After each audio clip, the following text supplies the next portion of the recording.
À l'heure où de nombreuses collectivités décident de réduire la facture énergétique, le projet de construction d'une nouvelle patinoire métropolitaine dans le quartier du Soleil à Saint-Étienne, d'ici 2026, est plus que jamais contesté.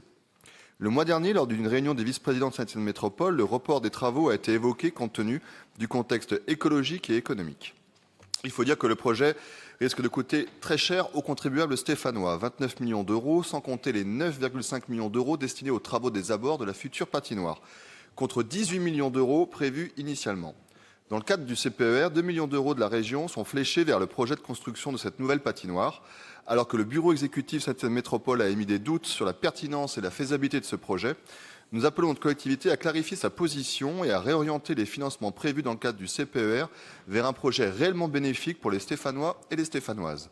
Ces 2 millions d'euros pourraient notamment permettre des travaux de rénovation et de restructuration rapide du lycée Jean Monnet. Livré à la fin des années 50, le lycée Jean Monnet est très mal isolé et possède toujours des fenêtres en simple vitrage.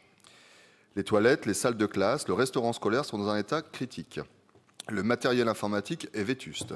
Il est urgent que notre collectivité investissent pour permettre aux lycéens et lycéennes de ce lycée Jean Monnet de Saint-Étienne d'étudier dans de meilleures conditions possibles.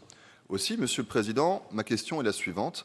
Alors que le projet de construction d'une nouvelle patinoire métropolitaine à Saint-Étienne est plus que jamais contesté, la région Auvergne-Rhône-Alpes compte-t-elle honorer sa subvention d'un montant de 2 millions d'euros prévu dans le cadre du CPER 2021-27 ou la réorienter vers un autre projet stéphanois? Vous aurez compris le sens de ma question. Quelle que soit la position prise par Saint-Étienne Métropole, est-ce que la région conservera ces 2 millions d'euros pour le territoire stéphanois qui en a grandement besoin, malgré les errements de son maire? Merci.